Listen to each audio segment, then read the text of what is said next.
Hi, everyone. Me again. And just one second. I need to do something logistically here. Oops. Well, never mind. Oh, here we go.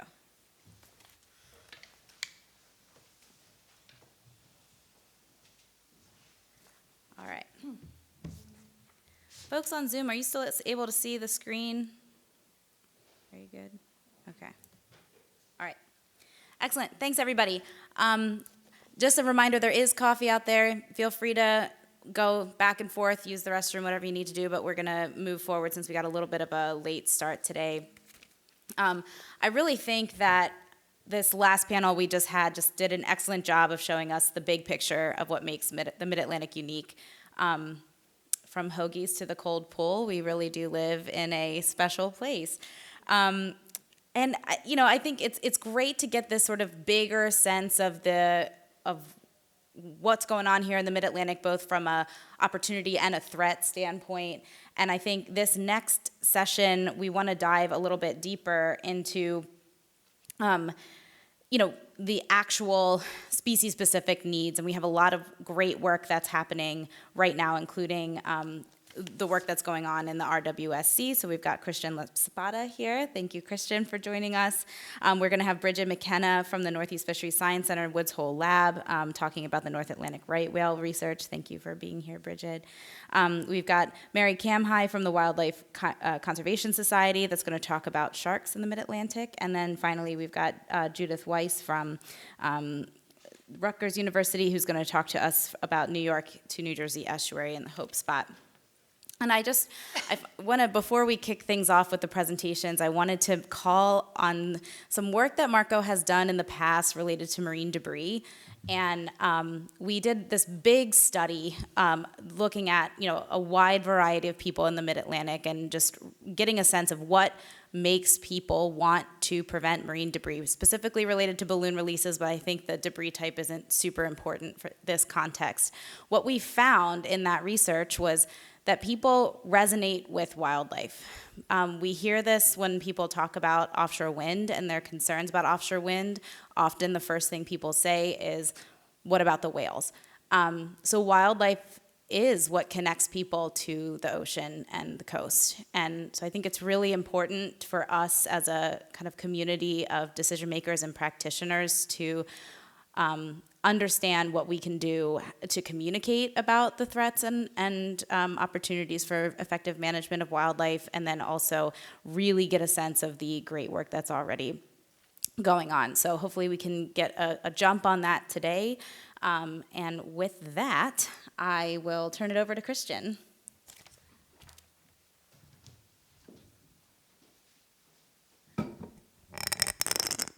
Great. Thanks, Avalon, and that's a great segue to talk about wildlife.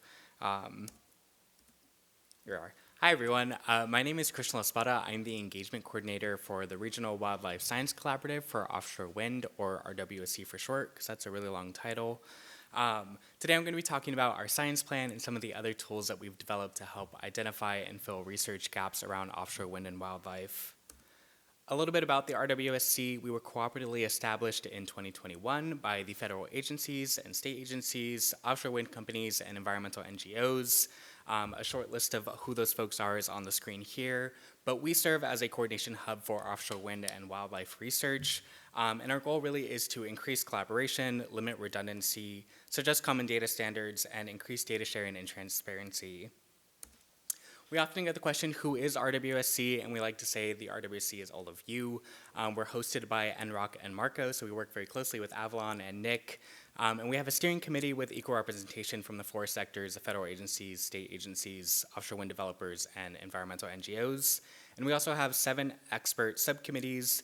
Let me see if I can name them all. It's marine mammals, birds and bats, protected fish species, habitat and ecosystem, sea turtles, technology, and our newest one is data governance. And they have monthly meetings which are open to the public. You can check out our website, rwsc.org/events, if you want to see the full list of those. The big takeaway here is we have a lot of logos on here. It doesn't represent everybody that's included in the RWSC, and our participation is always growing, and we'd love to have you participate. So this year we released the Integrated Science Plan for Offshore Wind, Wildlife, and Habitat in U.S. Atlantic Waters, which aggregates and coordinates all of the relevant research on offshore wind and wildlife in the U.S. Atlantic waters. It suggests recommendations for data management, data collection, and data analysis for all of the species that RWSC covers, and it collaboratively identifies research data gaps and data management needs. Our goal here is really for partners to use this to identify how they can have the biggest impact, given their expertise and their experience and their current resources. And it has RWSC as the communicators and aggregators of information on who's funding research and what data are being collected so that it can really be interoperable and everyone can coordinate better on what they're collecting. The science plan was written by the expert subcommittees, so the chapters are outlined by the subcommittee topics. We have marine mammals, birds, bats, sea turtles, protected fish species, oceanography, seafloor, and then we have 2 extra chapters, one on technology and one on data governance and data management. Each chapter has recommendations for data collection, data management, and data analysis. And on this slide, I also have the RWC study area, so you can see our subregions. The Mid-Atlantic for us would cover those purple and yellow areas, the New York, New Jersey Bight, and the US Central Atlantic. Some key findings from the RWC Science Plan. These are just some select examples, and these aren't specific to the Mid-Atlantic region, but of course the Mid-Atlantic region is incorporated in the RWC study area. What we're really seeing is that we need a high need for baseline data for every species, but especially for sea turtles, bats, and protected fish. And this is data on these species from before any offshore wind development activities have occurred. We're also seeing a need to coordinate regional approaches to some of the data collection activities, and we really encourage the use of RWSC for that. So that includes tagging and visual surveys of marine mammals and sea turtles, high definition aerial surveys for multiple species groups, telemetry data collection, seafloor habitat mapping, and oceanographic data collection. And some of our subcommittees have started working on that this year. I'm happy to talk to you more after the presentation on where that information is, and what they're doing. We're also seeing a need to advance technologies to improve wildlife detection and impact mitigation, and also ensure consistent technology performance evaluation. And we're also working on that. We've had a collaborative technology workshop series this year with BOEM and NOAA and DOE and the national laboratories to really get that kick-started. And on my walk over here this morning, I got an email on that report. So more to come before the end of the year. We're also seeing in the science plan a real need for data management and increasing data management capacity. There are a lot of projects out there and a lot of funders, and there's going to be a lot of data coming in that is required by federal agencies, and so any one entity tracking all of this information and understanding the context is really difficult. We're also hearing a big need for data standards, and the amount of volume of data that is coming in is making that really difficult. And so RWC can really help with that by providing a forum and convening partners to develop shared best practices. We're also hearing from partners that they want to discuss and coordinate funding priorities annually. We just did that last month with our steering committee and our sector caucuses, and an action plan for RWC for that is going to be available on our website very soon. And the science plan also outlines that RWC is going to provide the needed situational awareness and coordination opportunities for ongoing and planned offshore wind and wildlife research. And the way that we're doing that is what we call the offshore wind and wildlife data landscape. We developed these 3 tools to really help increase coordination and collaboration on offshore wind and wildlife research. And we're hoping that these tools can be used by researchers and funders of research to really understand what is going on, what projects are happening, what is being funded, and identify their own gaps and ways that they can coordinate and collaborate with each other. I'm not going to talk about all 3 of these, I'm just going to talk about 2, but I wanted to note that our offshore wind and wildlife research data catalog is under development. If you want to learn more about that, we have a news item on our website, rwc.org/news. The first tool I'll be talking about is the RWC database on ongoing research. This is a database that aggregates all of the ongoing and planned data collection activities and research projects into a database that you can filter and sort through by species group, methods, geography, and funder. All of this information was collected through subcommittee meetings, through individual meetings with our sector caucuses and partners, pulled from any news and announcements, and in some instances, folks have submitted the projects themselves on the database. Just a little peek into what we see in the database. Across all of the subregions in the RWSC the study area, we have 102 active projects, and we're seeing that there's a lot of marine mammals projects, very few sea turtle projects, and the most commonly used method is passive acoustic monitoring. For this meeting, I wanted to pull out some of our Mid-Atlantic stuff. So we have the New York, New Jersey Bight. There's 24 active ongoing projects related to offshore wind and wildlife. Again, a lot of marine mammals projects. We also have a lot of birds and bat projects. The most commonly used method is bird and bat tagging in this region, but that's probably because we just had a developer send us all of their bird and bat monitoring plan stuff. And then taking a look at the Central Atlantic, we have 7 ongoing projects. I know you're probably like, there's only 7 projects. We know that we're missing information on this region. So if you have a project and you're on the database and you're like, my project's not on there, please do reach out to us, or you can use the submit tool on the database to submit your information. But again, we're seeing a lot of marine mammal projects, and we're seeing a lot of visual surveys and passive acoustic monitoring in this region. The other tool that we just announced this year in July was the RWSC Research Planning Map, and this shows the locations of where data are being collected and research is being conducted. All of the points on here have points of contact, and where available they have links to the database or where the data are being stored. This past July, we had a webinar introducing this map that has a little bit of a demo. You can find that recording on our website. But the map currently displays a lot of layers, including the marine mammal aerial transect surveys.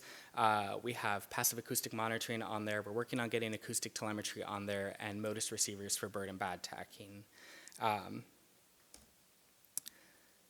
If you want to learn more about RWSC, please join our subcommittee meetings. Our meetings are open to the public, and again, you can see our list of meetings on our website. We also have a monthly newsletter that you can sign up for on our website. If you want a little more active participation, we have a list of resources and recommendations on data and research sharing on our data and research page, and that's my email and our director's email. Thank you.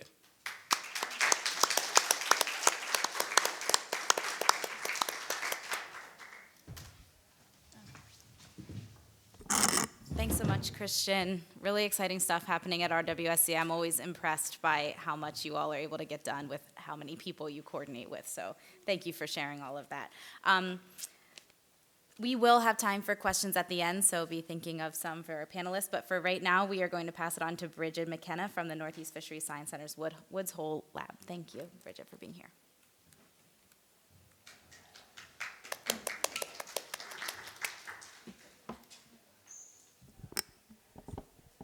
Hi, everybody. Again, my name is Brigid McKenna. I'm from NOAA's Northeast Fisheries Science Center.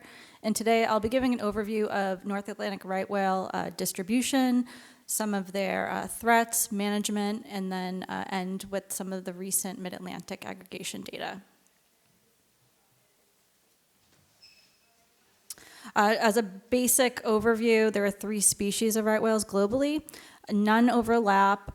They all were affected by commercial whaling to the point of near extinction. The one we'll be talking about today is our species, the North Atlantic right whale, that has been considered endangered under the Endangered Species Act since the 1970s. On the left, you can see their typical range. So they have seasonality to that. There's a southern calving ground off the southeast. Their feeding habitats are in the northeast off of New England and the Atlantic Canada region. And the critical habitats do reflect that temporally and spatially. I'm going to get away from it a little bit so I'm not ruining the mic. So with that seasonality, you can see on the right the last 7 years of right whale data. So those are sightings. The visual sightings are in gray, in yellow, and in red are acoustic. And you might notice 2 things. One, there are some sightings in the Gulf of Mexico. We do have individuals who go rogue and don't respect the seasonality that we expect them to, where they'll be and when they'll be there. The second, the Mid-Atlantic region doesn't have that many sightings, at least visual. There's a fair amount of red and yellow dots. And so a lot of the data that we know about right whale presence off of this region is from acoustic data. So this is a really cool paper from someone at our lab, Dr. Genevieve Davis, who looked at the spatial and temporal scale of right whale calls along their range. And so she broke it up into 2 different time periods. The Mid-Atlantic can be seen in the yellow. And so the takeaway from this is that Right whales are detected basically fall through spring off of this region, and the most oftenly observed between January and May, and that coincides with their migratory timing. So the population has been in decline since 2010. There are about 360 individuals in the presumed alive currently. The calving rate fluctuates wildly, but overall it's pretty low. There are about 100 breeding females in the population, and their calving intervals are getting longer, and they're starting to have their first calf later in life. And that's all contributing to the lack of recruitment to the species. An unusual mortality event was declared in 2017, and I'll get into that in the next slide. And that it basically tries to quantify different injuries and deaths within the population.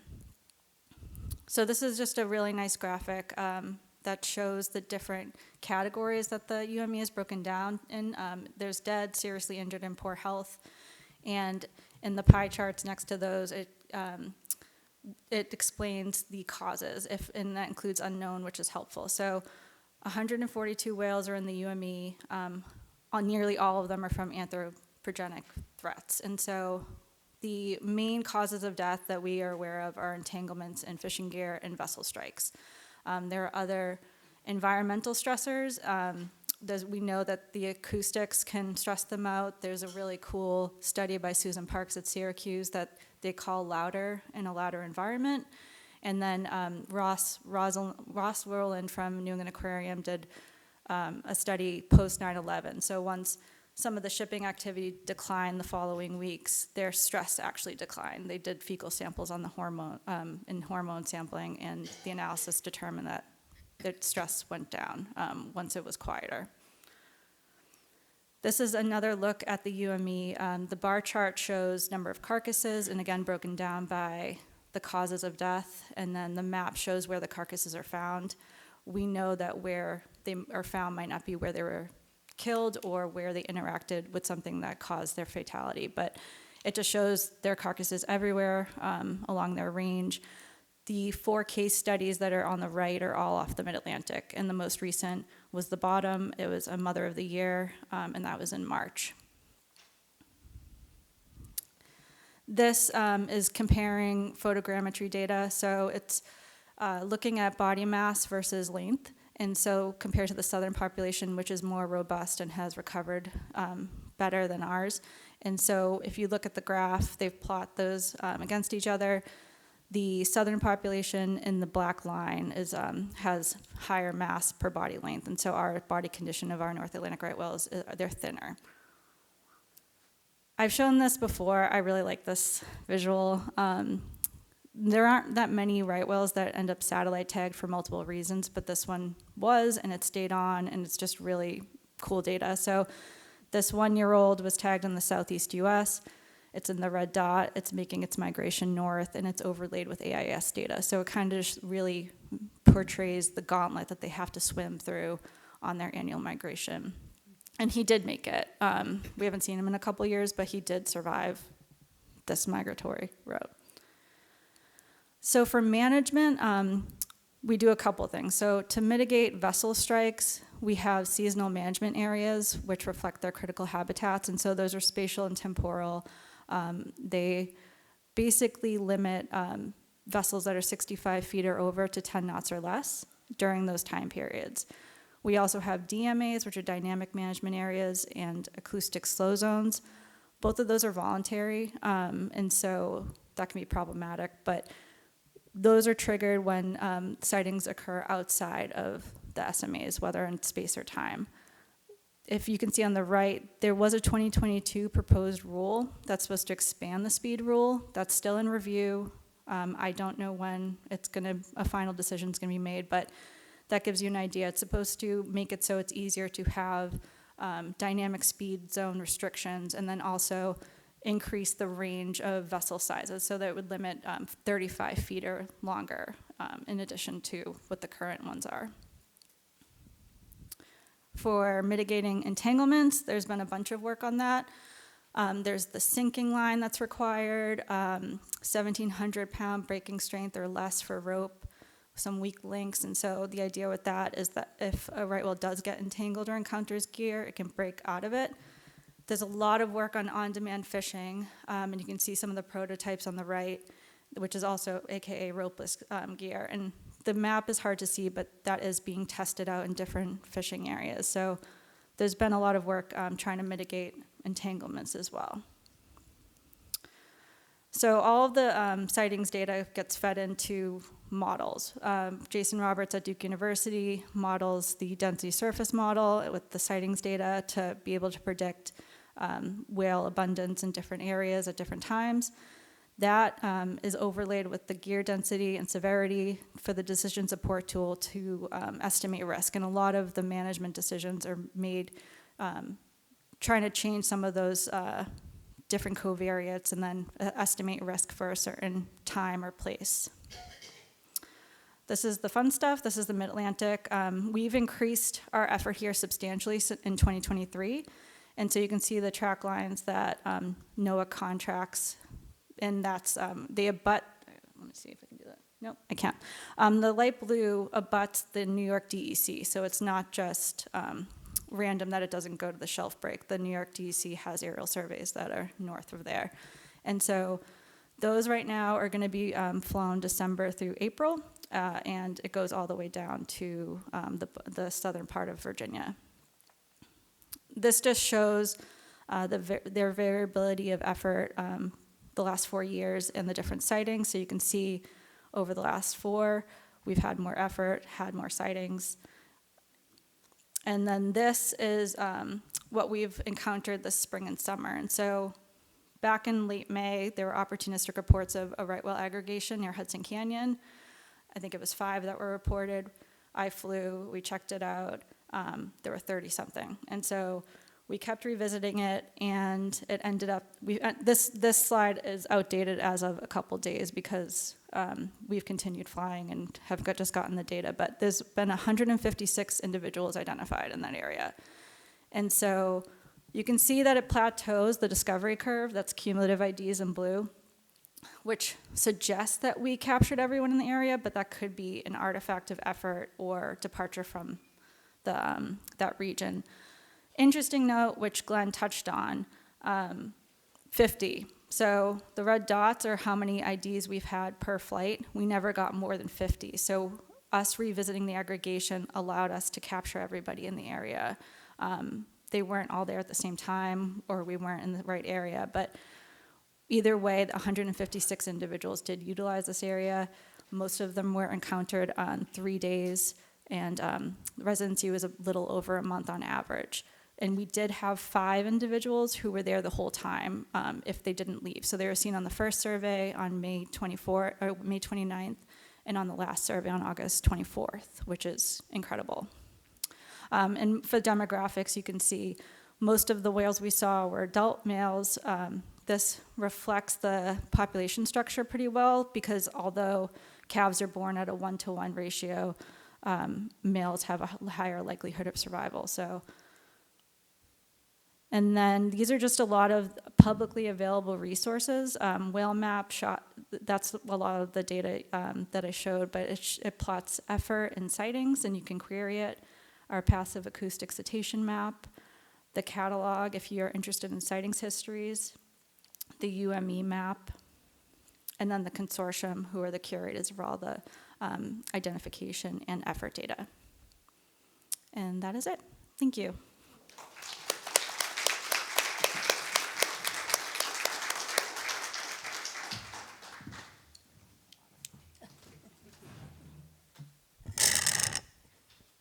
Thanks. Just going to let Carl pull up Mary's slides, and while we do that, Brigid, thanks for describing all that work. It's so that graphic, I've seen it before, of the right whale moving through the AIS data. I mean, that is just such a impactful graphic, and thank you for sharing it. Just give us a few moments while we pull up the slides for Mary. Mary, if you'd like to come up. We will be ready for your presentation here in the next minute or two. We're going to hear from Mary Camhi from the Wildlife Conservation Society about sharks in the Mid-Atlantic.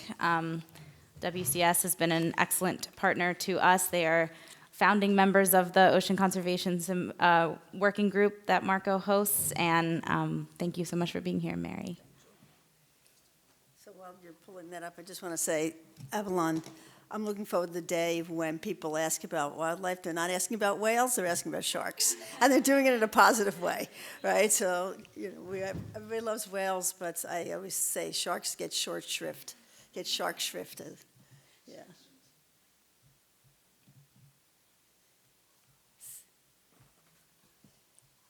And so I'm going to talk to you today about, I'm going to talk a little bit, give you a little bit more of a conservation story. Talk a little bit less about the research that we're doing and the research that's going on, but a little bit more about what has been happening with sharks in our waters. And I'm going to start with an overall big picture. Some of you may already be familiar with the conservation challenges facing sharks, but I'll start there, and then start moving in a little bit closer to what's happening here, right in our own backyard. So. And as mentioned, I'm working with the Wildlife Conservation Society. I've been doing shark conservation for way longer than most of you have lived, actually. So, okay, so just to start briefly, and just to get us all on the same page, just a few notes. Sharks, why are they a conservation concern? Why are they in trouble? And so basically, sorry, I didn't see that. Okay, and so basically, sharks, they're cartilaginous fishes, different from bony fishes in that they have a lot of cartilage, no bones, right? So, and they are of very high diversity. There's about 1,200 species, and they come in 3 flavors. We're talking about 500 species of sharks. Their close relatives, the skates and rays, are even more diverse. Collectively, they're known as elasmobranchs, so when you hear me say elasmobranch instead of shark, that's why. And then there are these odd group of chimeras, or the ratfishes. All right, so lots of species, and they're everywhere. They exist in every ocean, from coastal waters all the way out to the depths. They are mostly coastal in distribution, but we have many of them occur in deep water, and we know relatively little about those animals. Okay.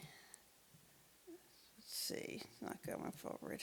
Let me try this. Okay, it seems to be stuck.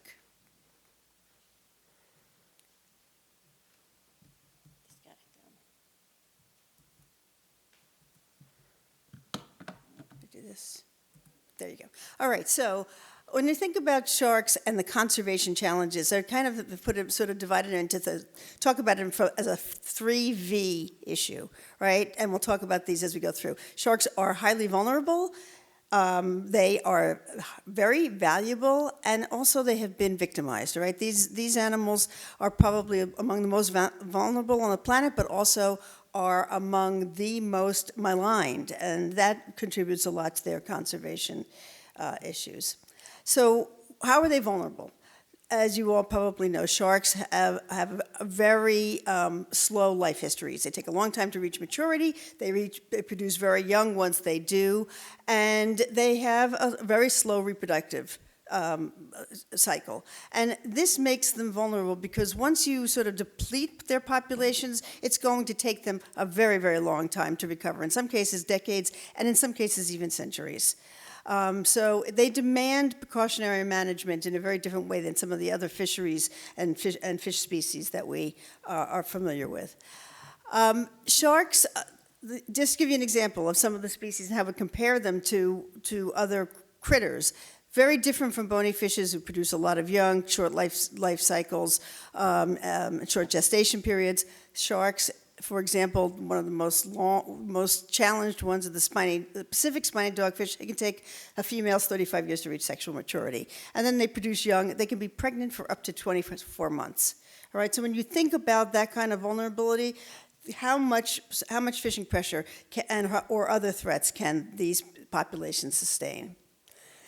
Sharks are very valuable, right? They are basically taken in all kinds of fisheries.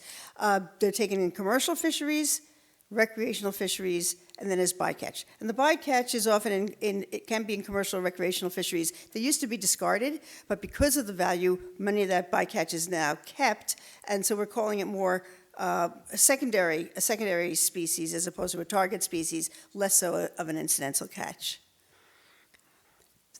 They're valuable in part because they're so versatile. Almost every part of the animal can be used in some way, not always at the same time, but it is a highly valued animal from lots of different cultures, lots of different products. But as you all probably know, the most important product, the driver of fisheries around the world, is the demand for shark fins. All right, we've been fishing for shark fins for centuries, but it has only been in the last few decades, since the 50s and 60s, as the eastern countries and the delicacy of shark fin has been made available, that shark fins and shark fin soup and then the pressure on shark population has grown. So you can see here a map on the right. This is landings from FAO on sharks starting in the 50s. The demand for shark fins and the shark fin fisheries peaked at around early 2000. At that time, it was estimated that about 100 million sharks were being taken a year just for the shark fin trade, all right? Massive numbers of animals. And fortunately, because partly conservation and also, unfortunately, because of depletion, many of those sharks have, the demand has somewhat declined. But it wasn't only commercial fisheries that were really critical, it's also recreational fisheries. And as we approach the 50th anniversary of Jaws, we are now also recognizing still how important a lot of these recreational fisheries are. In some cases in the 70s and 80s, more sharks were killed by anglers than there were in the commercial fisheries, and that's still true for some species today. All right, so major impact. It's taken its toll over the years. And this is a graphic that came out of a paper that used IUCN red listing and assessments of all 1,200 known shark and ray species. And ultimately, what was found is that nearly 1/3 of the known species are in a threat of extinction. They're listed on the IUCN red list, and as a group, they are one of the second most threatened vertebrate groups on the planet. All right, and it's a combination of the vulnerability, the demand, the value, and what we'll talk about in a few minutes is other pressures coming out of them being sort of a malign species. All of that decline is somehow related to overfishing. All right, overfishing has been implicated, but obviously pollution, habitat loss, et cetera, are also critically important. So for a long time, no one was doing anything about sharks. But in the 1970s and 80s, the scientific community and also some of the members of the public started recognizing these declines and decided to do something about it. And so lots of studies were done, a lot of data collected on population status. On the brown one, I don't know how I did that, but the brown one there is the first FNP, the first fishery management plan in the U.S. It was Atlantic Fishery Management Plan, 1993, and it began the process of starting to manage fisheries. The U.S. has always been a leader in shark fisheries. We've also been a major shark fishing nation, all right? And so us taking the lead has been really important, and we keep pushing the U.S. to be a global leader in shark conservation. So we're going to come in, that's sort of the global picture. I'm going to move in a little bit closer now to what's happening here in our own backyard. Here you can see there are a lot of sharks, all right? These are sharks just in our local waters. And the challenge with managing sharks is multifold, okay? Unlike North Atlantic right whale, bluefin tuna, striped bass, which are all managed as single species populations.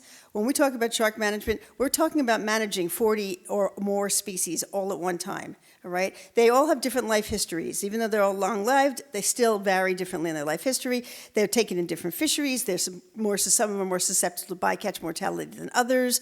They're distributed in different habitats. They're vulnerable to different fishing gear, right? So as a group, sharks and rays are really difficult and complicated and create a complicated management, all right?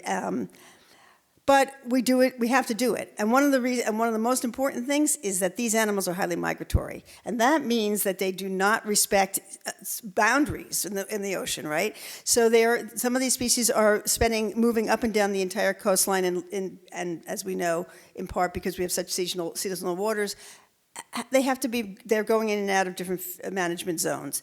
Sharks get managed here off the Atlantic by states, state fisheries, in a coordinated way through the Atlantic States Marine Fisheries Commission. They now have a coastal shark management plan. It has to be consistent with the federal management plan, that FMP that was established in 1993 every year, looks at quotas, sets gear, restriction size, et cetera. And that basically has been what has allowed some of the population response that I'll show you in just a second.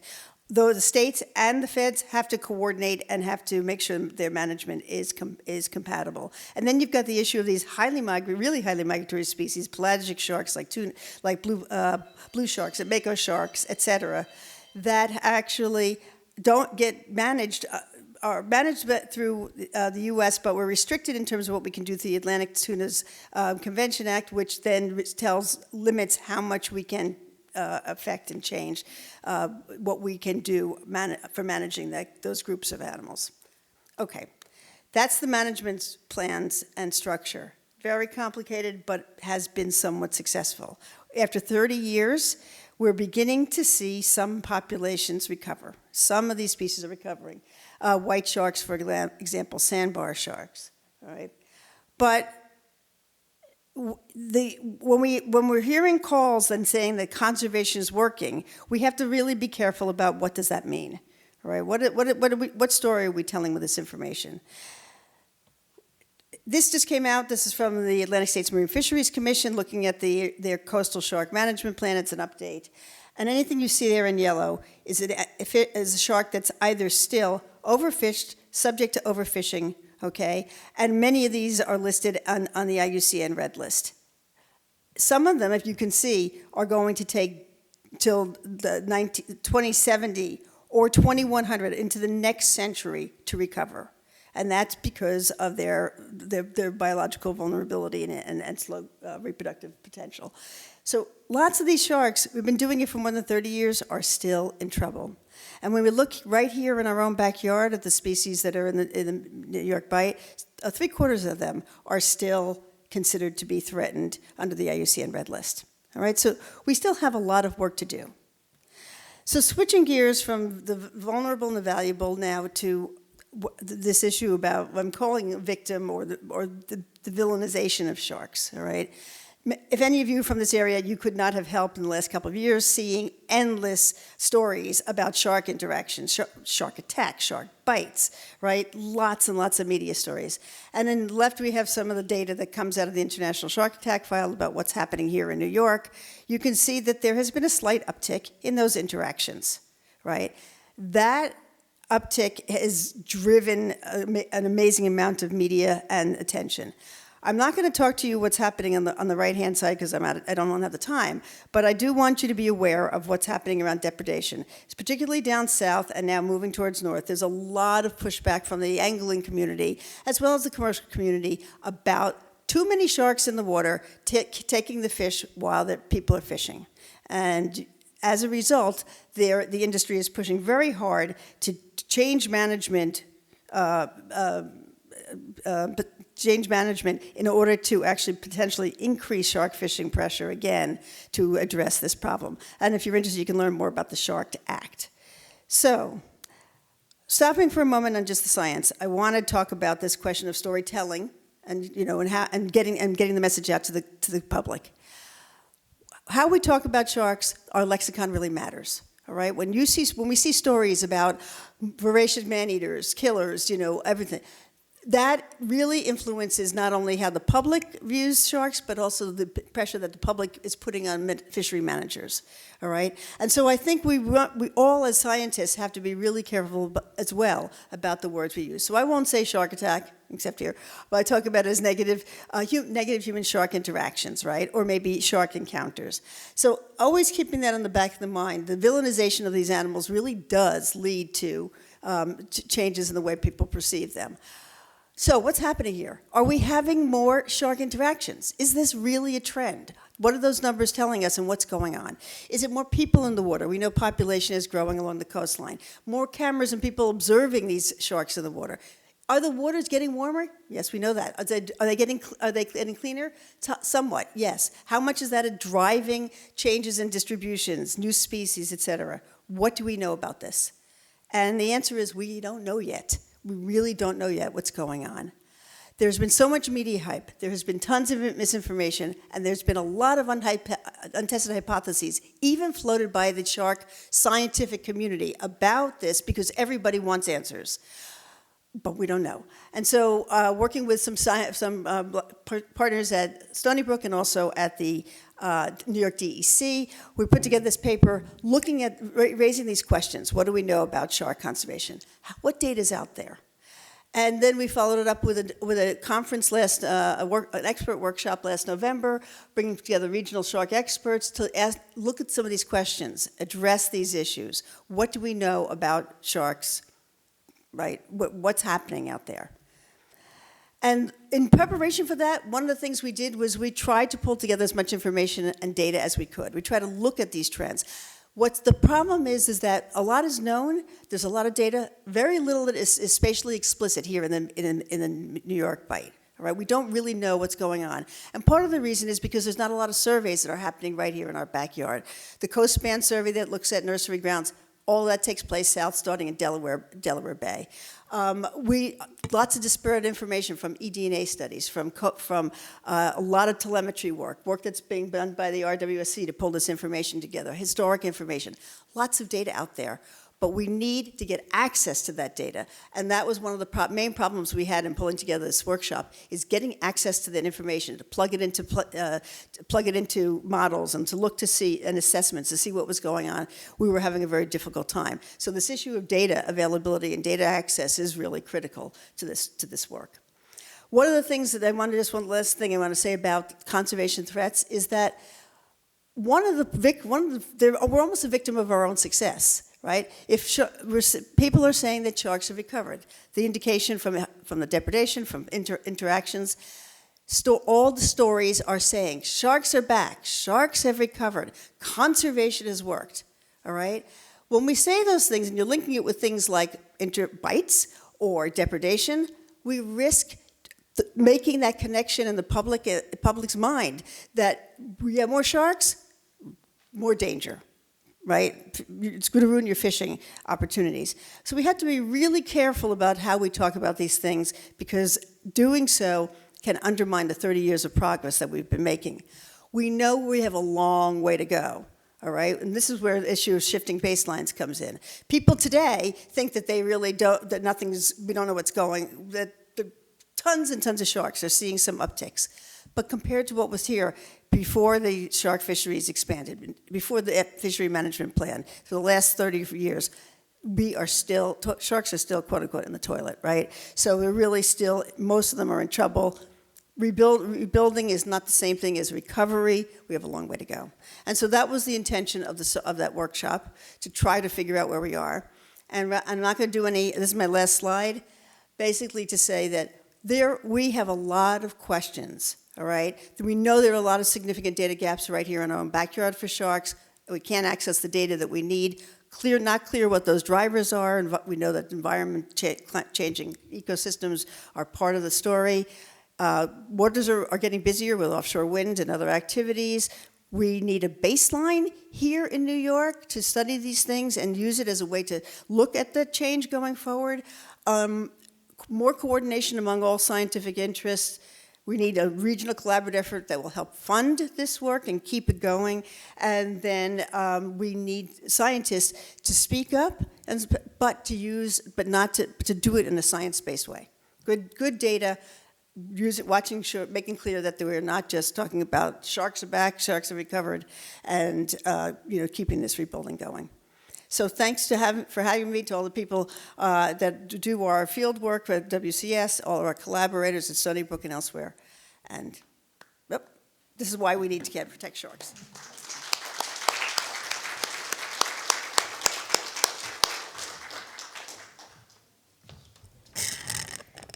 Thanks, Mary. I'm sensing some themes rising to the surface here a little bit. Just wanted to say that while we queue up Judith's slides. we're hearing a lot about the importance of data sharing and data accessibility and making sure that the information we're getting from all the good work that researchers like many of you in this room are doing are getting into the hands of decision makers. I think there's really an opportunity here. There's an unprecedented amount of data and information that's coming in as a result of increased use offshore, especially in the mid-Atlantic. And so something to think about for discussion later is how can we translate that or use it for the purpose of increasing wildlife conservation.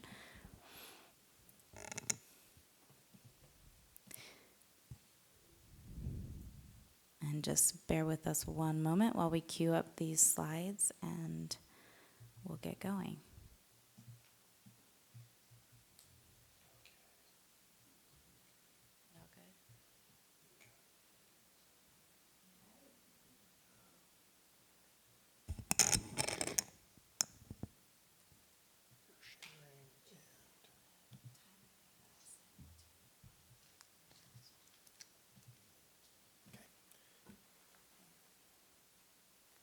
And I press the down button. You can just click the arrow then.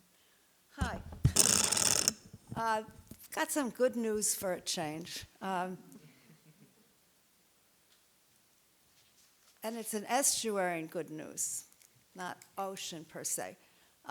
You may all, I hope, know of Sylvia Earle, whose organization Mission Blue designates certain areas as hope spots. They're nominated by people who know them well, and various reasons can account for why the people feel it should be nominated. It could be special for a variety of reasons, one of which is a site with potential to reverse damage from negative human impacts. They're usually pristine places, though, and I had never thought about this whole thing about hope spots until 2022, when Shinnecock Bay in eastern Long Island was nominated by Ellen Pickett at Stony Brook and was approved. And they had a celebration, and I came out on a boat on Shinnecock Bay to celebrate the designation of Shinnecock as a hope spot. And as we're going around, I'm thinking, Shinnecock was somewhat degraded, and they had put in hard clams project, which decreased the harmful algal blooms that had been going on. And all the time I'm thinking, this is improved, somewhat. But my estuary, the New York, New Jersey harbor, started out so much worse than Shinnecock, and we had been horrendously polluted and degraded over, close to a century, more than a century. And over the past 50 years, it's undergone a really remarkable recovery. And this is what we're talking about here, the darker area, including, Newark Bay, the Hudson River, the Arthur Kill, Van Cove, Raritan Bay, Jamaica Bay. That whole area is the New York, New Jersey harbor estuary. In the bad old days, it looked like this. We had port, we had industrial waterfronts all over. We had garbage dumps, heavy industry. The first sewage plant for the Upper West Side of Manhattan was not built until 1980s. That's really shocking, isn't it? I grew up there. I had no idea, that my stuff in the toilet was going right into the Hudson River. I mean, that's shocking. We also had lots of marshes over the years being filled up for development. The three major airports, the lower part of Manhattan, so many areas of marshes were filled for development. There were garbage dumps along the shore. These are all over in the New Jersey Meadowlands. There's also Fresh Kills landfill on Staten Island, the largest landfill in the world. So this is the kind of place it was. There was little public access, but then, who would want access to this stinky, smelly place? Since the Clean Water Act, the waters have cleaned up greatly, mainly because they built more sewage treatment plants.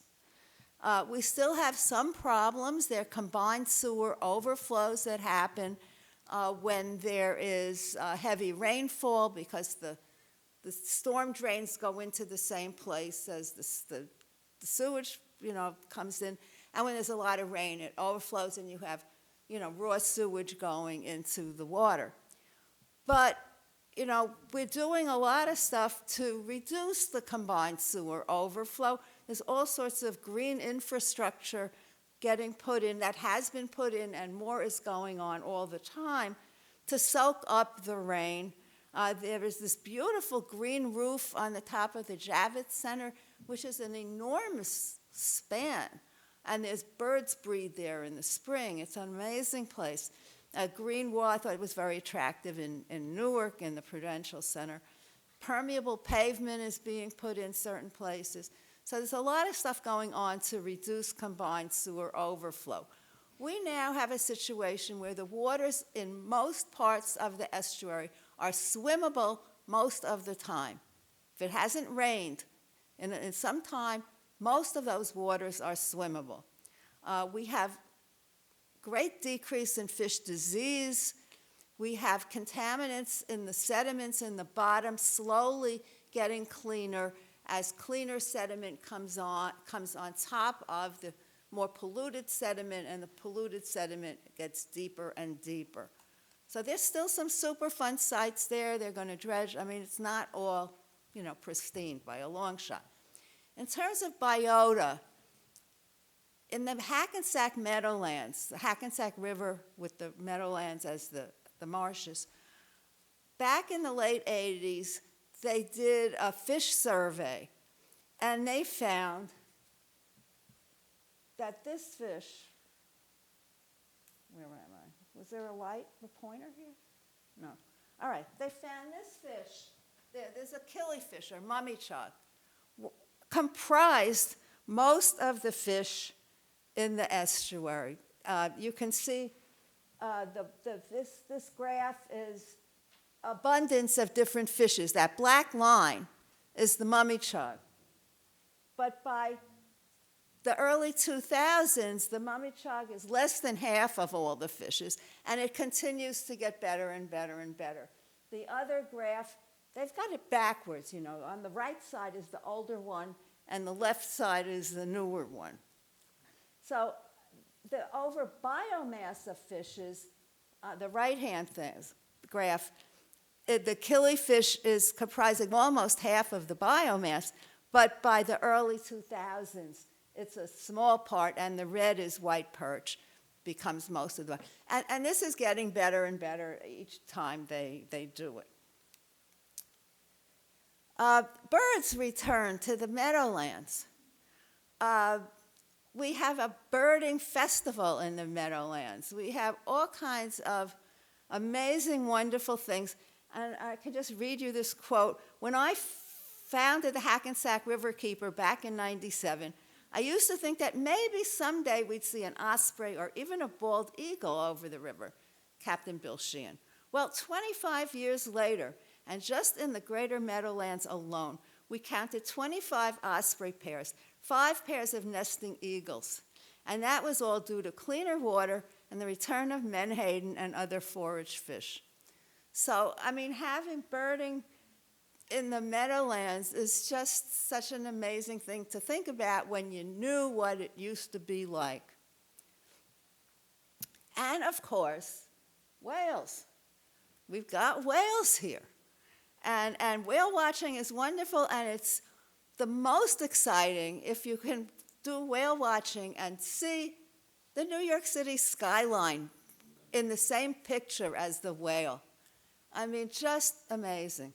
You can go on whale watch trips from Brooklyn. There is a Gotham Whale organization that takes people out on whale watching. We're an important migration route for anadromous fishes. We've got white perch, striped bass, sturgeon that come up the Hudson to spawn and back down. We have the catadromous eel that spawns in the Sargasso Sea and comes back up.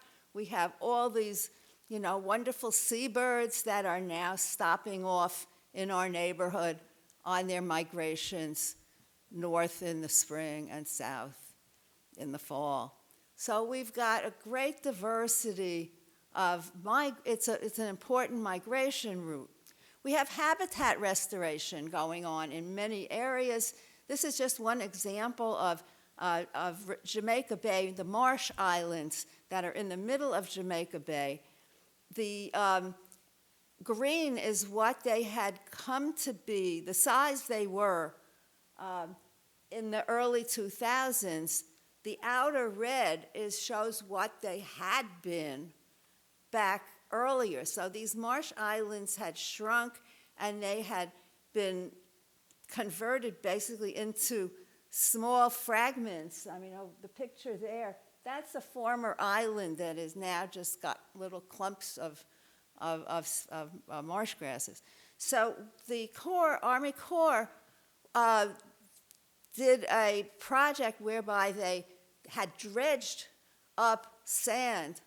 That's called beneficial reuse. You dredge up stuff, and can you do good with it rather than just sort of dump it somewhere? And so they took the sand and put it out on some of these marsh islands and got, bulldozers to push it around and, shape it properly. And then they got teams of volunteers to come out and plant Spartina on these new low marshes they had created. The Meadowlands also has had a lot of, that had been really a mess, and still has a lot of industrial and commercial and stuff, but has had major marsh restorations, and now there's nature paths and nature walks, as you see on the right hand. You can see the New York City skyline from the Meadowlands. If you come on New Jersey Transit from New York, you go through the Meadowlands. There's habitat restoration for oysters. Oysters had just about disappeared by around 1900 from poor water quality and overfishing.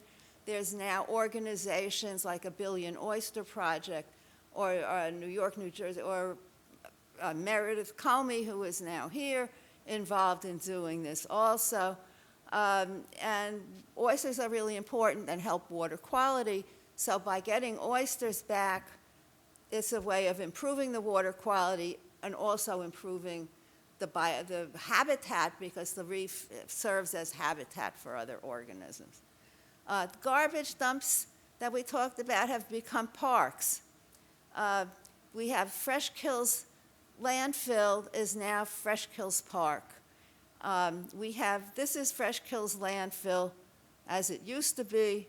This is Fresh Kills Park. They've put many layers of clean soil on top, and they collect the stuff that seeps out from all the garbage and send it to a sewage treatment plant.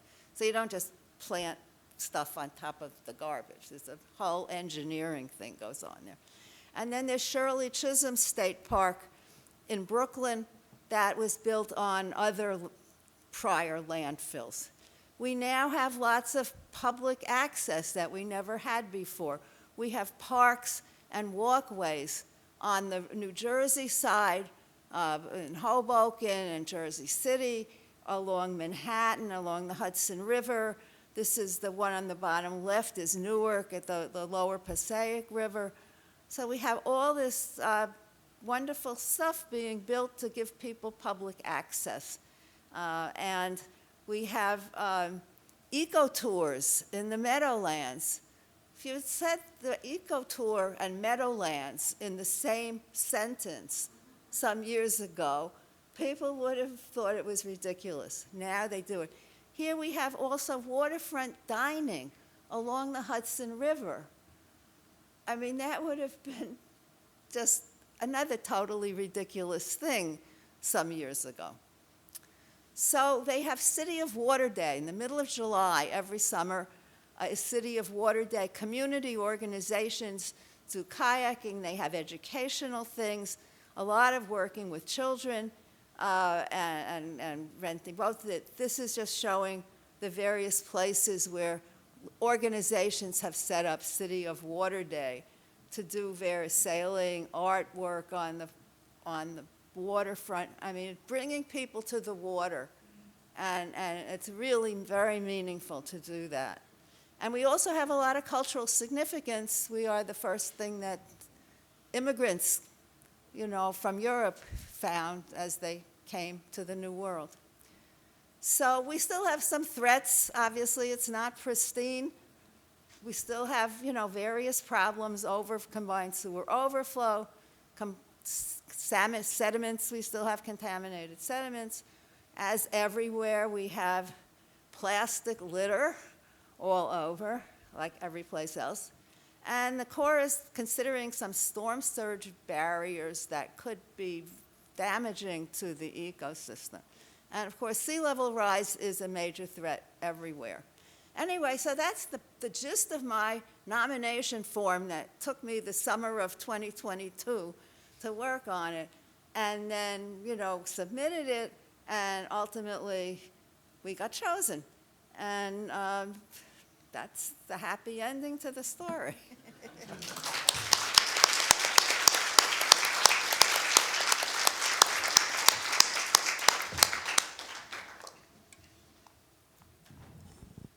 Wow, what a joy to listen to that presentation, and it's just a stellar example of human coexistence with pretty successful conservation. I mean, I know there's always room for improvement, but really inspiring to see, Judith. Thank you.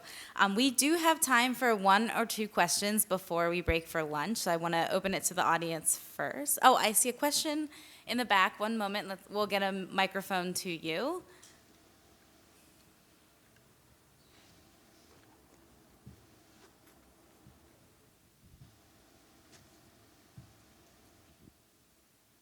Thank you. Can you hear me? Yes. Great presentations in both the sessions, and I kind of combined some of my, questions and tried to frame it to the best of my ability. One thing that, to all the panelists, one particular question is, we have been talking a lot about baseline. What exactly is the baseline? Because we have seen studies that span timelines of 5 years, 3 years, 4 years, 2 years, and we've been talking of species, not an entire list, and there's like a bunch, and then I heard in the previous presentation by Stony Brook, 3 indicators are still evolving. So how definitive are we? Are we at a point where we know that, in the abundant marine environment, we are kind of more or less confident with only certain species? Because RWSC had, they had a particular point that specifically included only certain species. So that is my question number 1. I'm going to just combine everything. And the second thing is, how are we going to integrate? Some of these studies seem more like standalone, like while they're all invaluable information in itself, you have the coal pool on one end, you have the fisheries on the other end, you have the state of the ecosystem reporting, and then you have all of these baseline assessments and everything going on. And how are we going to be integrating all of these? Because without that, I'm not really certain we are going to have a true, understanding of an already complex environment. Then coming to the North Atlantic right whales,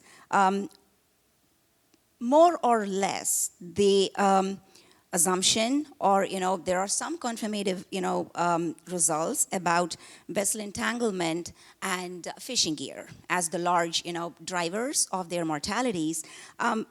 But at the same time, we have been acknowledging severe limitations with the regulatory guidelines that should be actually taking a look at it.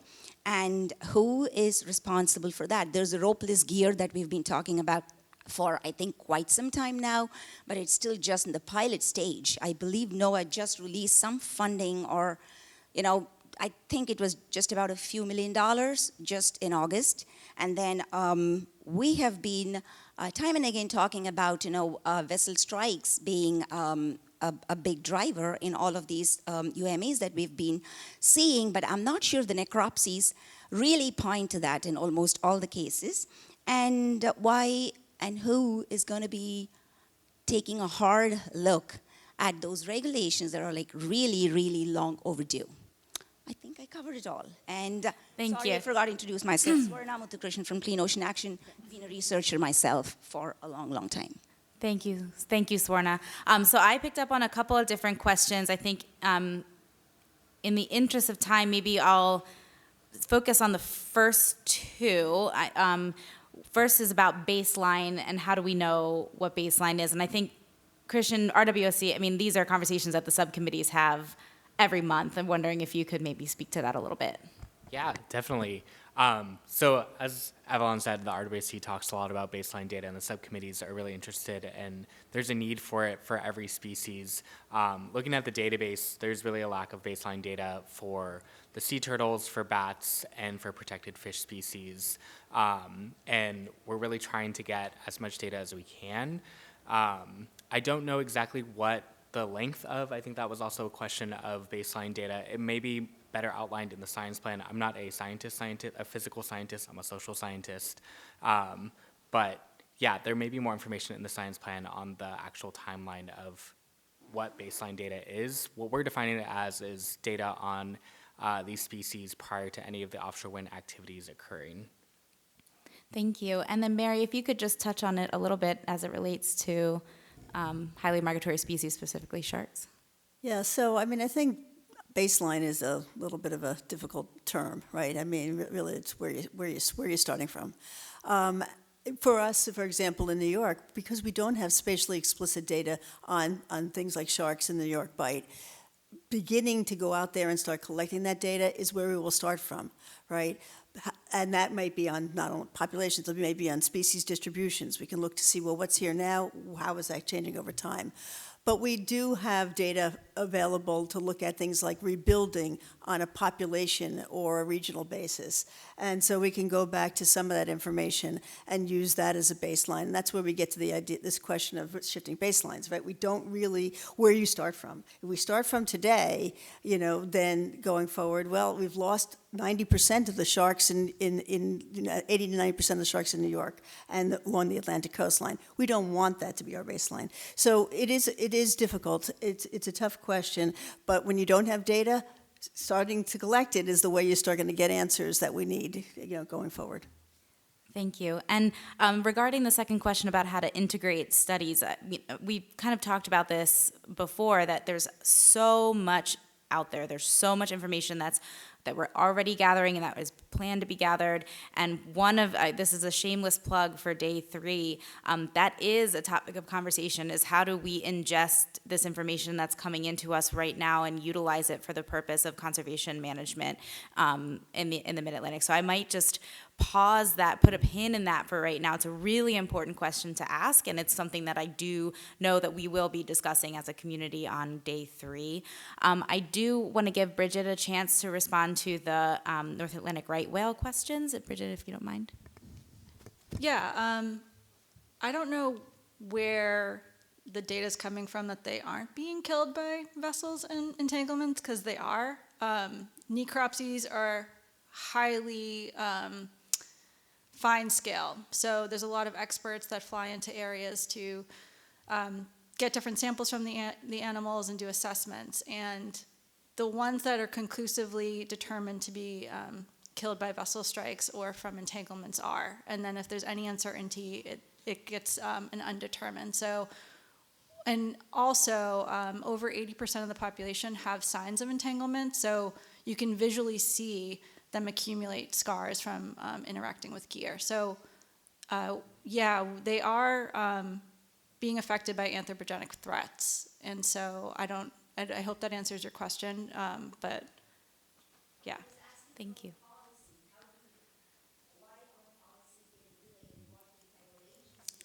It's the government. I think there's a process to that, and there's public commenting, and so everyone is trying. And so I think that's where the data comes in too, because if there are data poor areas, then that uncertainty gives argument to either side. And so with the speed rule, that's been in review or in the process since 2022. So we're going on 2 years. And then unfortunately, you have, election years and things like that that can affect all of that. So it's not perfect, but everyone is trying, and especially with the ropeless. And what we like to have, sorry, I don't want to go over, but a good thing to put in perspective is there aren't any bad guys. Like, no one wants to kill a whale. And so it's just about managing all of the resources and making things efficient and realistic. So, yeah. Thank you. And I will, another shameless plug, tomorrow we do have a whole session on conservation management strategies and policies, and we can certainly delve deeper into this conversation. We are now 5 minutes over when we're supposed to break for lunch, so I'm going to turn it to Tony just to give some brief remarks on logistics. Thank you. Thanks to the panelists. Brief round of... Right.